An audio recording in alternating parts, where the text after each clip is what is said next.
हम डिटर्जेंट की second variety जो है नॉन सोपी सोप या सोपलेस डिटर्जेंट्स, आज हम उसका टाइप देखेंगे। तो पहला जो टाइप था वो था सोप, या इसको एक और नाम दिया था सोपी डिटर्जेंट्स।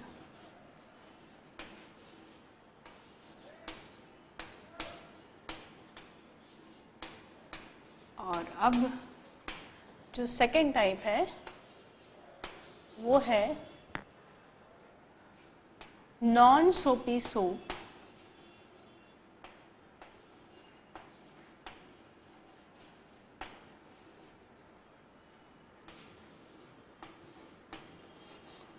या इसे हम एक नाम से और जानते हैं सोपलेस डिटर्जेंट।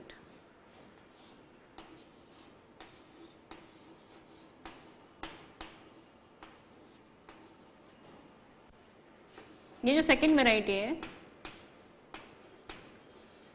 ये कह सकते हैं आज के समय में ज़्यादा पॉपुलर वैरायटी है, और इसकी वजह ये है कि हमने लिमिटेशन देखी थी हमारे सोप की कि ये हार्ड वाटर और एसिडिक मीडियम में काम नहीं कर पाता, क्योंकि इसके जो हायर फैटी एसिड्स हैं पोर्शन वो कैल्शियम मैग्नीशियम के साथ रिएक्ट करके इनसॉल्युबल स्कम के रूप में ऊपर आ जाते हैं, और ये स्कम हमें कई तरह से नुकसान पहुंचाता है। सोप को वेस्ट करना, काफ़ी सारा साबुन हमारा उसी में ख़राब हो जाता है। यदि आपके फैब्रिक के साथ ये जुड़ चुके हैं तो डेफिनेटली नेक्स्ट सोप जब क्लींजिंग एक्शन के लिए आएगा तो उसे फैब्रिक के साथ प्रॉपर कांटेक्ट नहीं मिल पाएगा, क्योंकि बीच में स्कम है। इसके अलावा यदि आप नहाने के लिए यूज़ करते हैं तो स्किन, हेयर सबको डल करता है। तो ऐसी बहुत सारी प्रॉब्लम्स हैं जो सोप के साथ आती है, जिसके कारण अब डिटर्जेंट्स ज़्यादा यूज़ किए जाते हैं जो कि हार्ड वाटर में भी आसानी से यूज़ किए जा सकते हैं और साथ में एसिडिक मीडियम में भी आसानी से यूज़ किए जा सकते हैं। क्यों ऐसा है उसका रीज़न हम डिस्कस करेंगे। पहले ये बताना चाहती हूँ कि इसे नॉन सोपी सोप क्यों कहते हैं। आपने जो इससे पहले सोप पढ़े उनके इनके फंक्शंस में कोई अंतर नहीं है, काम दोनों एक ही करते हैं सफाई करने का, चाहे वो स्किन की सफाई हो चाहे फैब्रिक की सफाई हो, बट इसमें केमिकली ये दोनों बिल्कुल अलग हैं। मतलब एक काम सोप का करेगा पर इसमें कोई सोप नहीं है, हायर फैटी एसिड नहीं है, therefore it is called non सोपी सोप। तो इन नॉन सोपी सोप्स के मेन एग्जांपल्स में जो आते हैं बेसिकली हैं ये सॉल्ट, पर किस किस के सॉल्ट। तो देखिए मेनली इसके एग्जांपल्स में जो आते हैं वो आते हैं अमोनियम,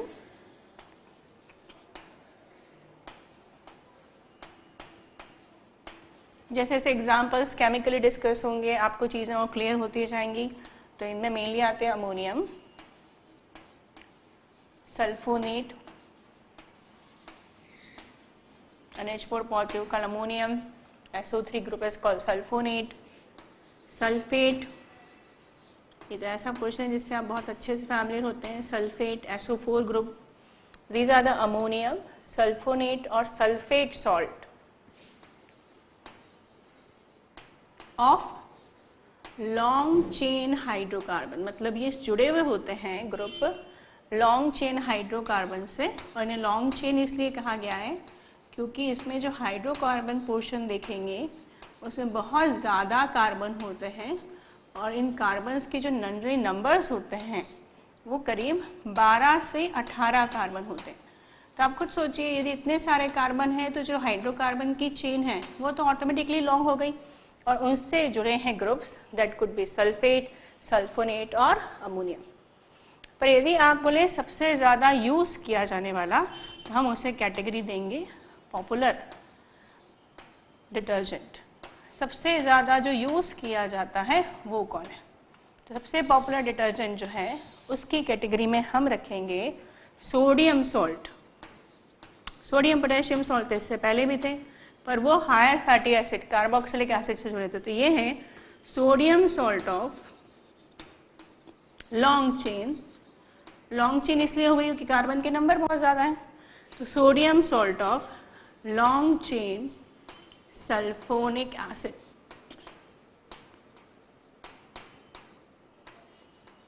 तो जहां इससे पहले सोप में कार्बोक्सिलिक ग्रुप था सोडियम सॉल्ट के रूप में, यहाँ सल्फोनिक ग्रुप होगा दैट इज SO3H। और मैंने आप लोगों से जैसे भी कहा जैसे जैसे मैं केमिकली इनको बताऊंगी आपको ये चीज़ और क्लियर हो जाएगी। तो अभी हम बात कर रहे थे बेहतर है इस मामले में कि ये हार्ड वाटर में और एसिडिक मीडियम में यूज़ किए जा सकते हैं, वहाँ ये किसी स्कम के रूप में बाहर नहीं आएंगे। वजह ये थी कि हमारे हार्ड वाटर के लिए रिस्पॉन्सिबल जो आयन होती है कैल्शियम और मैग्नीशियम। जैसे मान लीजिए इसकी बात करते हैं, तो जब हमने इसे पानी में डाला तो कौन सी आयन जुड़ी थी, सोडियम। पर अंदर हार्ड वाटर में कौन सी आयन मौजूद है, कैल्शियम या मैग्नीशियम, जो डेफिनेटली अब सोडियम को हटा के सल्फोनिक पार्ट के साथ रिएक्शन करेगी, जिस तरह पिछली बार कार्बोक्सिलिक पार्ट के साथ उसने रिएक्ट किया था। और जब कार्बोक्सिलिक पार्ट के साथ कैल्शियम और मैग्नीशियम ने रिएक्ट किया था तो नया बनने वाला सॉल्ट वाटर में इनसॉल्युबल था, इसलिए वो प्रेसिपिटेट के फॉर्म में बाहर आ गया। मगर इस बार जब वो सल्फोनिक एसिड से जुड़ेगा तो वो वाटर में सॉल्युबल है, इसलिए अब वो प्रेसिपिटेट के फॉर्म में नहीं आएगा, इसलिए स्कम के रूप में भी बाहर नहीं आएगा। तो इस तरह डिटर्जेंट ज़्यादा पॉपुलर है क्योंकि ये हार्ड वाटर में भी और एसिडिक वाटर में भी इक्वली यूज़ किए जा सकते हैं। अब हम इनके क्लासिफिकेशन देखेंगे। तो जो डिटर्जेंट्स हैं या नॉन सोपी सोप हैं, उन डिटर्जेंट्स को हम बेसिकली 3 कैटेगरी में डिवाइड करेंगे। तो हमारे इन डिटर्जेंट्स की जो 3 कैटेगरी हैं, उनमें पहली कैटेगरी है एनायनिक डिटर्जेंट्स। इन्हें हम एनायनिक इसलिए कह रहे हैं क्योंकि हम ये देखेंगे कि इनका जो सबसे लॉन्गेस्ट पोर्शन है उसमें नेगेटिव चार्ज होगा और वो क्लिनजिंग भी वही करेगा। तो anionic detergents. Second, cationic detergent. पहले वाले की डेफिनेशन से आपको क्लियर हो गया होगा कि इसे कैटायनिक डिटर्जेंट्स इसलिए कह रहे हैं क्योंकि वो पोर्शन जो क्लिनजिंग एक्शन करेगा वो पॉजिटिवली चार्ज होगा। And third one is non ionic detergent, मतलब ये जो डिटर्जेंट होंगे इन पे कोई चार्ज नहीं होगा। तो हो गई हमारी ये 3 category, anionic detergent, cationic detergent and non ionic detergent. इन तीनों में और जो इससे पहले सोप पढ़े थे उनमें कॉमन क्या है? कॉमन ये है कि हर किसी में एक लॉन्ग हाइड्रोकार्बन चेन है, लाइक स्टेरिक एसिड पिछले याद देखा था, ओलिक एसिड, लिनोलिक एसिड, जिसमें कार्बन के नंबर बहुत ज़्यादा थे। तो सब में एक लॉन्ग हाइड्रोकार्बन पोर्शन है और ये सारे पोर्शन होते हैं हाइड्रोफोबिक, ये पानी से दूर भागते हैं। मगर ये पानी से दूर भागते हैं तो कपड़े में मौजूद या स्किन में मौजूद ऑयल या डर्ट जिसकी हमको सफाई करना है, ये उस पोर्शन के लविंग होते हैं। तो होता यह है कि जो लॉन्ग चेन है वो ऑयल और डर्ट से जुड़ जाती है और आगे का जो पार्ट है, जो पिछली बार कार्बोक्सिलिक था, इस बार सल्फोनिक होगा, सल्फेट होगा, अमोनियम होगा, ये उससे जुड़ जाता है। कौन? वाटर। तो आपके पास जो डिटर्जेंट है या सोप है उसके एक पोर्शन से जुड़ा है ऑयल या डर्ट, वो जुड़ा है लॉन्ग चेन हाइड्रोकार्बन से, और जो बैक पोर्शन है उससे जुड़ा हुआ है आपका पानी। इस वजह से दोनों जगह, एक जगह पानी आ गया, एक जगह ऑयल और डर्ट आ गया, तो जब आप इसे फेंकेंगे तो इसको फेंकने के साथ ही आपका ऑयल और डर्ट भी रिमूव हो जाएगा। तो बेसिकली मैंने आपसे कहा कि जैसे सोप काम करता है वैसे ही डिटर्जेंट काम करता है, बस दोनों केमिकली अलग है, इसलिए कहते हैं कि ये इसमें सोप नहीं है, इसलिए इट इज नॉन सोपी सोप। काम सोप का करेगा पर इसमें सोप की केमिकल कंपोजिशन नहीं है।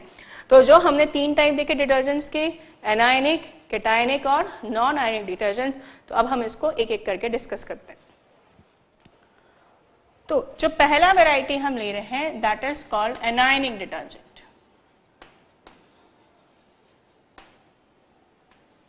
और जैसे कि हमने बात की कि इसे एनायनिक डिटर्जेंट इसलिए कहा जाता है क्योंकि इसमें जो पोर्शन क्लींजिंग एक्शन के लिए रिस्पॉन्सिबल है उस पर नेगेटिव चार्ज है और सबसे बड़ा पोर्शन भी वही होगा।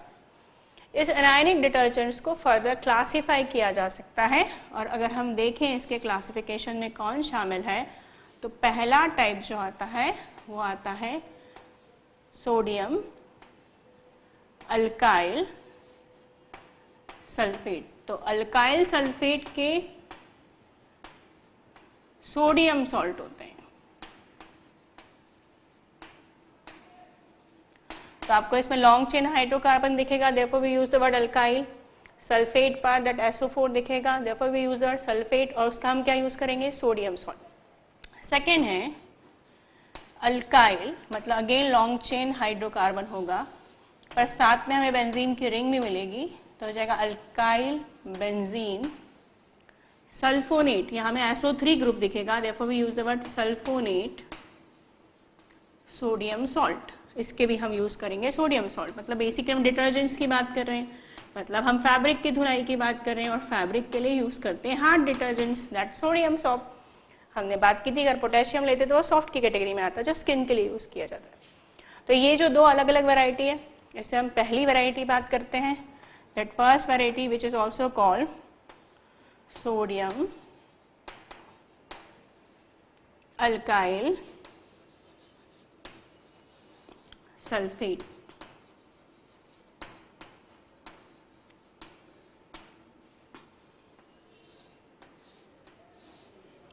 अब ये हमारे जो है सोडियम अल्काइल सल्फेट, इनको बनाते कैसे? इनको बनाने के लिए हम लेते हैं एक लॉन्ग चेन अल्कोहल, मतलब ऐसा अल्कोहल जिसमें बहुत सारे कार्बन है, और उसके अल्कोहल का जो पोर्शन है उसकी हम रिएक्शन सल्फ्यूरिक एसिड से कराते हैं जिससे उस पर सल्फोनिक ग्रुप आता है, और फिर उसको न्यूट्रलाइजेशन कराते हैं NaOH से।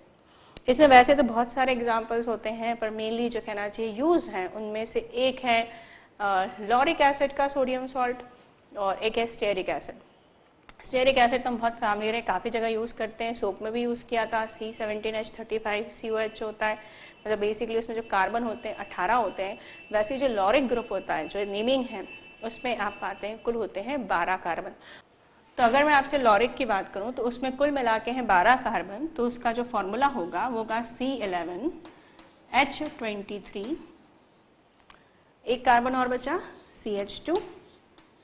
जब हम सल्फोनेशन करा के उसका न्यूट्रलाइजेशन कराएंगे तो उसमें आ जाएगा सल्फेट ग्रुप और साथ में होगा सोडियम। तो हम इसे कहेंगे सोडियम लॉरेल सल्फेट। तो ये हमारा ये एग्जाम्पल हो गया। ऐसे ही हम एक स्टेरिक एसिड का बनाएंगे इसमें कुल 18 कार्बन होते हैं। तो ये हो गया C17H35, 17 हो गए। ये हो गया इसका 18 कार्बन जो पिछले कार्बोक्सिलिक के फॉर्म में लिया था। ये इसका हो गया सल्फेट ग्रुप OSO3, और ये हो गया Na। तो ये जो नाम आ गया इस बार आ गया सोडियम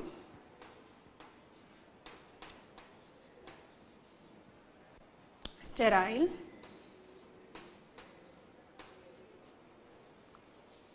सल्फेट।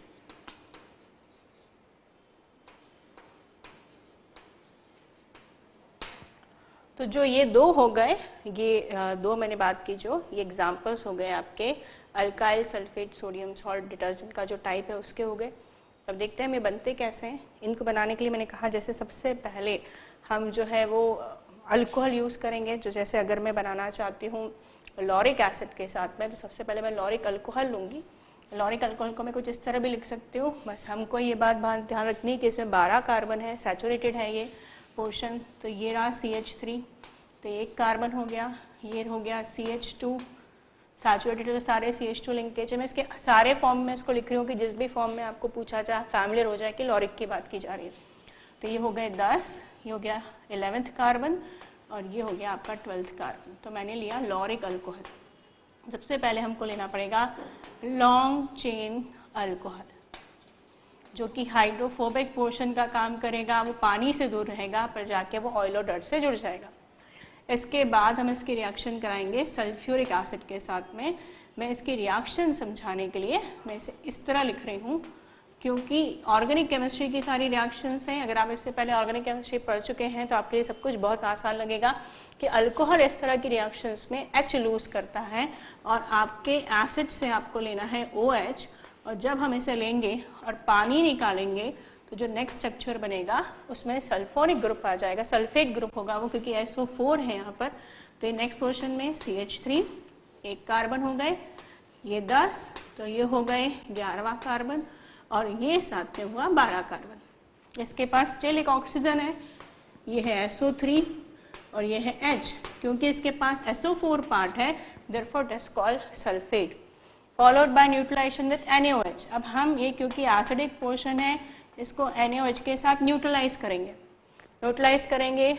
अगेन वाटर निकलेगा, ये है H, ये रहा OH, यहाँ से निकला वाटर, और जो फाइनली हमें डिटर्जेंट मिलेगा वो ये होगा CH3, CH2, 10, CH2, OSO3 SO4 totally और मेरा सोडियम, इसलिए हमने कहा था ऐसा सोडियम लॉरेल सल्फेट। तो ये हो गया हमारा वो डिटर्जेंट जिसके बारे में हमने बात की थी। तो ये हमने बना दिया सोडियम लॉरेल सल्फेट।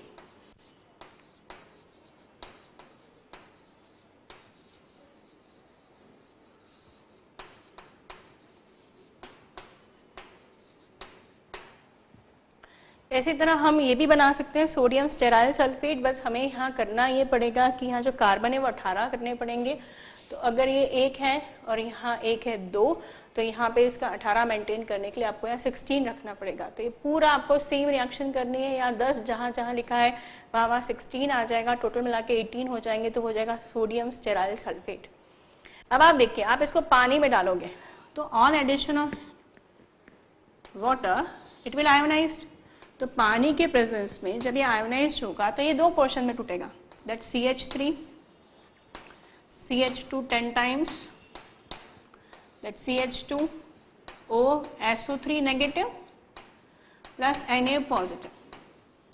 अब ये जो पोर्शन है इसमें बेसिकली 2 पार्ट है, एक ये और एक ये वाला जो पोर्शन है वो बेसिकली हाइड्रोफोबिक है।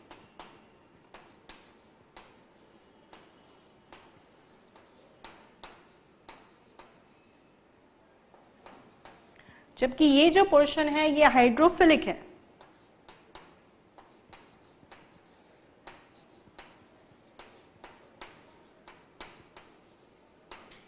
तो होगा ये कि जब आप इसे पानी में डालेंगे तो कपड़ों में जो गंदगी है, ऑयल डर्ट है, वो इस पोर्शन से जुड़ जाएगा। दूसरा जो भी पानी का पोर्शन है वो इससे जुड़ जाएगा, तो फाइनली पानी में ऑयल और डर्ट आ जाएगा। और एक और बात हमने देखी थी कि ये पानी का सरफेस टेंशन कम करते हैं, तो जो टेंशन काम कर रहा है, जो ऑयल और डर्ट को मिक्स होने नहीं दे रहा है, वो पानी में ऑयल और डर्ट मिक्स हो जाएगा, which is we called emulsion. और ये इमल्शन के थ्रू पानी बहेगा जब, तो ऑयल और डर्ट भी निकल जाएगा, जो बेसिक गंदगी है वो भी दूर हो जाएगी। तो उस तरह काम करते हैं। हम इनके बेनिफिट की बात करते हैं, क्योंकि जहाँ डिटर्जेंट से मैंने आपको इतनी सारी अच्छाइयाँ बताई हैं उसमें कमी भी है कि most of the them are non biodegradable. Most of them ऐसे होते हैं जिन्हें माइक्रो ऑर्गेनिजम्स डिकम्पोज नहीं कर पाते हैं, इसके कारण ये नदी में या फिर जहाँ भी आप इन्हें बहाते हैं वहाँ ये एक्यूमुलेट होते चले जाते हैं, जिससे वाटर पॉल्यूशन या नॉर्मल पॉल्यूशन बढ़ता है। तो इनके साथ अच्छाई ये है कि दे आर 100% बायोडिग्रेडेबल। तो इनकी अच्छाई, they are 100% biodegradable.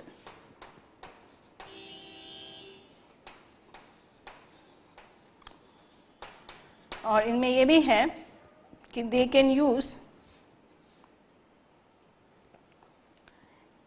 An acidic water.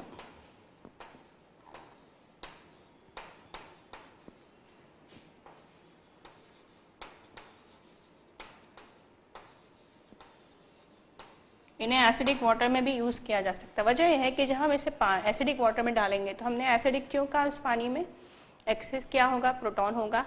तो सोडियम को रिप्लेस करके जब प्रोटॉन इससे जुड़ेगा तो वो पोर्शन भी वाटर में सॉल्युबल है, और अगर वो सॉल्युबल है तो बाहर स्कम के रूप में नहीं आएगा। तो दो अच्छा है, ये 100% बायोडिग्रेडेबल है, और दूसरा इसे एसिडिक सॉल्यूशन में भी आप कपड़े धोने के लिए बहुत आराम से यूज़ कर सकते हैं। तो हमारी पहली कैटेगरी हो गई, that is sodium alkyl sulphate. अब हम दूसरी कैटेगरी पढ़ेंगे, that alkyl benzene sulphonate, which also called sodium alkyl benzene sulphonate. तो अब आती है सेकेंड कैटेगरी की बारी, which is also called sodium alkyl benzene sulphonate.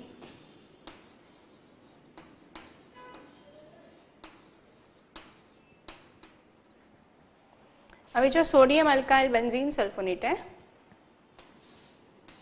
इसमें बेंजीन की रिंग आ गई, एक तो ये चेंज है।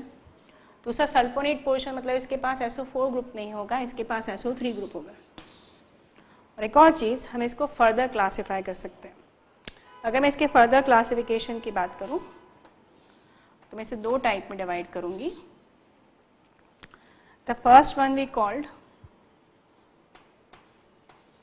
LA S. ये जो LAS है उसका फुल फॉर्म देखते हैं सबसे पहले। इसका फुल फॉर्म है लीनियर अल्काइल सल्फोनेट।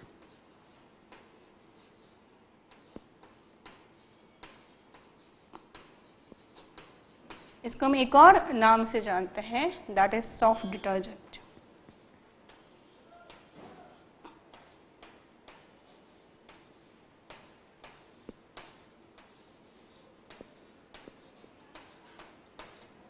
दूसरा टाइप क्या है इसका, डिटेल अभी हम इसका पढ़ेंगे। दूसरा टाइप है ABS। इसका फुल फॉर्म देखें तो वो है अल्काइल बेंजीन सल्फोनेट।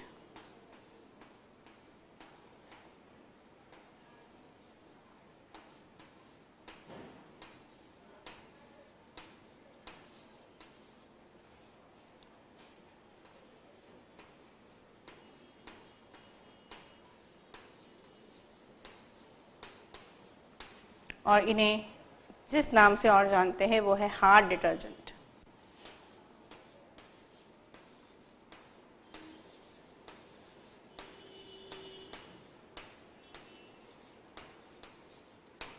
तो जैसे कि हमने देखा इसके दो क्लासिफिकेशन है, तो हम शुरुआत जो है वो LAS के साथ में करते हैं, दैट लीनियर अल्काइल सल्फोनेट। और हम ये भी देखेंगे कि इन्हें सॉफ्ट डिटर्जेंट क्यों कहा जाता है। SDS जो सबसे इसका पॉपुलर फॉर्म है, सबसे पहले उसको बनाते हैं। बनाने का तरीका बहुत कुछ इसके जैसा है, बस कुछ स्टेप ज़्यादा होंगी। और जैसे मैंने आपसे कहा, अगर आप ऑर्गेनिक केमिस्ट्री पढ़ चुके हैं तो आपके लिए इन रिएक्शंस को पहचानना बहुत आसान होगा। बहुत ज़्यादा हम प्रैक्टिस करते हैं रिएक्शन की, जिसमें एक रिएक्शन आती है, आप याद करें, फ्रीडल क्राफ्ट अल्काइलेशन, जिसमें हम बेंजीन के ऊपर अल्काइल ग्रुप इंट्रोड्यूस करते हैं in presence of anhydrous aluminium chloride. तो बस हम सबसे पहले ये करने वाले हैं, इसकी प्रिपरेशन में हम सबसे पहले बेंजीन रिंग का अल्काइलेशन करने वाले हैं।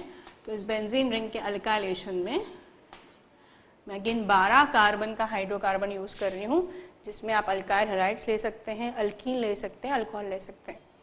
जहाँ तक हैलाइड और अल्कोहल का सवाल है, रिएक्शन बिल्कुल एक जैसी होगी, पर जहाँ तक अल्कीन का सवाल है थोड़ी सी ब्रांचिंग आ जाएगी। हम करके देखेंगे। पहले हम अल्काइल हैलाइड ले लेते हैं। तो 12 कार्बन है, मैं इनको लॉरिक वर्ड दे चुकी हूँ, पर मैं एक और नाम दूंगी IUPAC के अकॉर्डिंग, डो डेकाइल।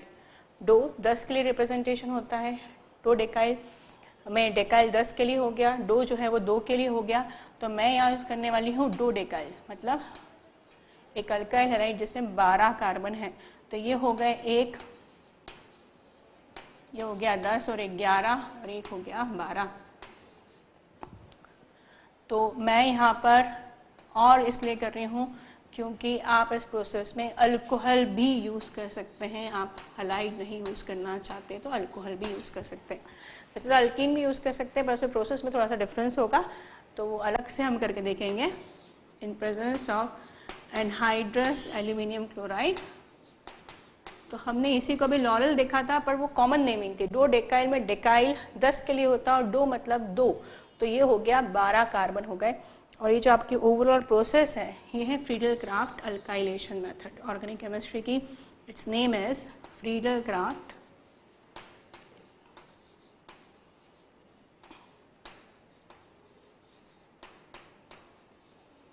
अल्काइलेशन। सबसे पहले अल्काइलेशन होगा तो यहाँ का जो हाइड्रोजन एटम है वो रिप्लेस हो जाएगा क्लोरीन के साथ, और ये जाके इससे अटैच हो जाएगा। तो मैं इसको डायरेक्ट लिख रही हूँ। तो याद रखिए हमने कहा था 11H23। सारे फॉर्म प्रैक्टिस करना चाहिए जिससे किसी भी फॉर्मेट में आ जाए, फर्क नहीं पड़े। और फिर साथ में अटैच है इससे बेंजीन की रिंग। और अब इनमें करवाने वाले हैं सल्फोनेशन। तो अगर आप ऑर्गेनिक में याद करें तो सल्फोनेशन कराने के लिए ओलियम लिया जाता है। Oleum that's a mixture of concentrated sulphuric acid and SO3। Sulphonation में बेंजीन रिंग से H रिप्लेस होता है, इधर से OH रिप्लेस होता है। With the removal of water on the ring SO3H introduce.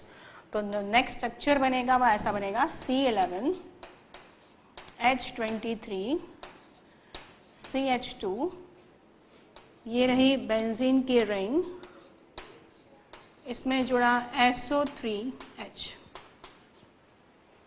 अब हमें इसे न्यूट्रलाइज करना है विथ NaOH, और NaOH से न्यूट्रलाइज करने के बाद फाइनली हमें हमारा डिटर्जेंट मिल जाएगा ऑफ द डोडेकाइल। 12 कार्बन है जिसकी लॉन्ग चेन में।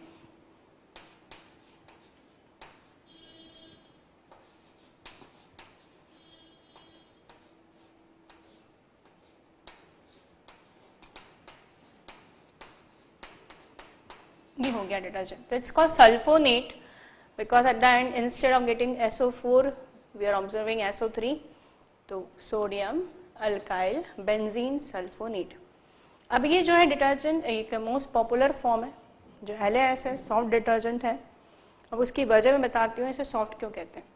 क्योंकि जो ABS जैसे हमने हार्ड नाम दिया है ये होता है नॉन बायोडिग्रेडेबल, जबकि ये होता है बायोडिग्रेडेबल। दोनों में फ़र्क समझते हैं। यहाँ पे आप जहाँ देख रहे हैं कि यहाँ लीनियर कार्बन की चेन है, थोड़ी बहुत ब्रांचिंग होती है, इसे मैं सेकेंड टाइप बनाऊंगी उसमें थोड़ी सी ब्रांचिंग होगी, the minor branching doesn't matter. मगर यदि यहाँ ब्रांचिंग बहुत ज़्यादा होती है तो नॉन बायोडिग्रेडेबल हो जाता है, जो ABS टाइप है। मतलब इसमें बहुत ब्रांचिंग क्रिएट कर दूँ तो वह ABS हो जाएगा। फ़र्क ये है कि जब किसी पॉन्ड्स में या रिवर्स में डिटर्जेंट जाते हैं तो वो एंजाइम जो रिंग पे अटैक करना चाहते हैं, इसे तोड़ना चाहते हैं, वो अगर ब्रांचिंग बहुत ज़्यादा हो तो स्टेरिक हिंड्रेंस के कारण वो अटैक नहीं कर पाते, और जब अटैक नहीं करते तो फिर वो नॉन बायोडिग्रेडेबल हो जाते हैं। जबकि जो लीनियर चेन वाले होते हैं उनमें उन ऑर्गेनिजम्स के लिए इन पे अटैक करके इनको डिग्रेड करना आसान होता है, इसलिए ABS के कंपेयर में ये बेटर है। मतलब ये कोशिश किया ना, ये सारे सिंथेटिक डिटर्जेंट्स हैं तो ये कोशिश की जानी चाहिए कि जो चेन है वो लंबी होनी चाहिए, क्योंकि अगर चेन लंबी होगी तो फिर डिग्रेडेशन आसान होगा, पॉल्यूशन नहीं कॉज होगा। इस पर्टिकुलर की बात करूँ, इसे शॉर्ट में SDS कहा जाता है।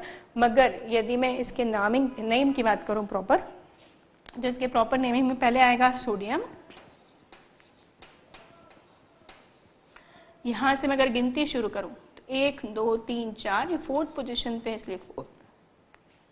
और IUPAC नेमिंग में आपने सीखा होगा कि यदि साइड ब्रांच में वापस ब्रांचिंग हो तो बचा हुआ नाम ब्रैकेट में लिखा जाता है। फर्स्ट कार्बन पर अटैच है इसलिए फर्स्ट आया, जो अटैच है उसका नाम क्या है, डोडेकाइल।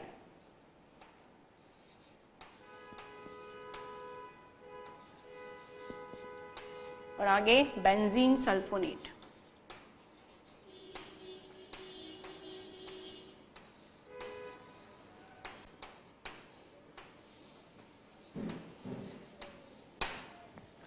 तो इसे शॉर्ट में कहते हैं SDS।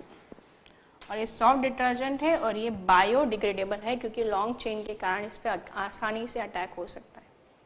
और मैं अभी आप लोगों से बात कर रही थी कि अगर मान लीजिए मैं अल्कोहल हैलाइड की जगह अल्कीन लेती हूँ तो उसमें थोड़ी सी ब्रांचिंग क्रिएट होगी। वो थोड़ी सी ब्रांचिंग कैसे क्रिएट होगी वो देखते हैं हम। अगर हम यहाँ पर अब बेंजीन में अल्काइल ग्रुप इंट्रोड्यूस करने के लिए कोई अल्कीन लेते हैं तो देखिए पहला कार्बन हो गया और मुझे 2 कार्बन अलग करने हैं तो 2 कार्बन में मुझे बॉन्डिंग दिखानी है, तो इस तरह ये हो जाएगा CH double bond CH2। Laurel या डोडेकाइल के केस में मुझे टोटल मेंटेन करने हैं 12, तो ये हो गए 3। और यदि मैं यहाँ पर ले लूँ 9 तो हो गया हमारा मेंटेन, तो हो गया डोडेकाइल हो गया पर ये अल्कीन के फॉर्म में।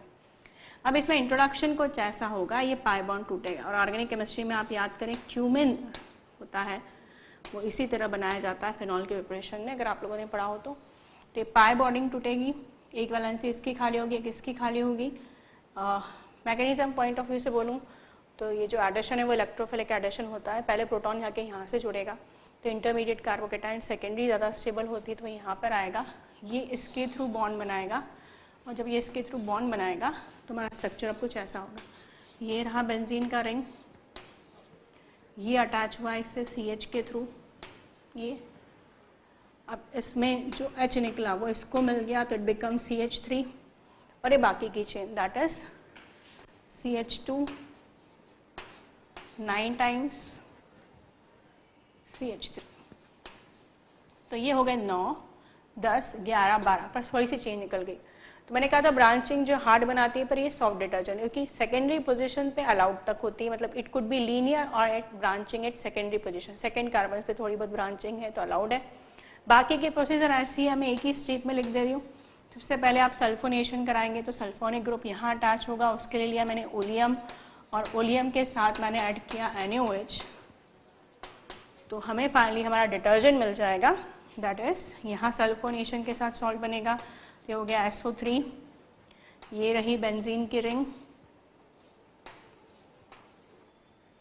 ये रहा CH, ये रहा CH3, ये रहा CH2 9 टाइम्स और ये रहा CH3। तो भी सॉफ्ट डिटर्जेंट्स का एक टाइप है जो काफ़ी यूज़ किया जाता है। नाम देखें इसका, तो इसका नाम भी है सोडियम,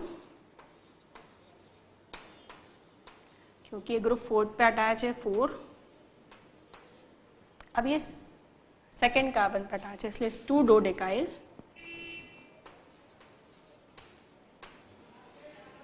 बेंजीन सल्फोनेट।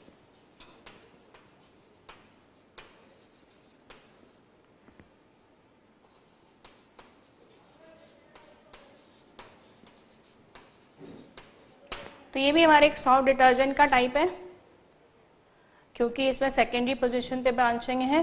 तो हम ये कह सकते हैं कि जो सॉफ्ट डिटर्जेंट्स होते हैं दे हैव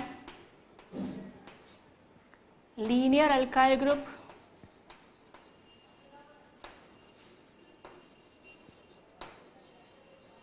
और branching at secondary position।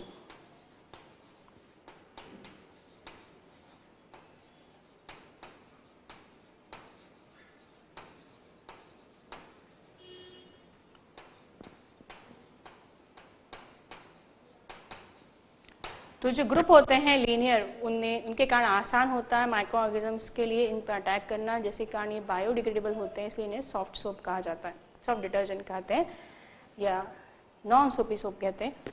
और नेक्स्ट जो वैरायटी है वो है ABS।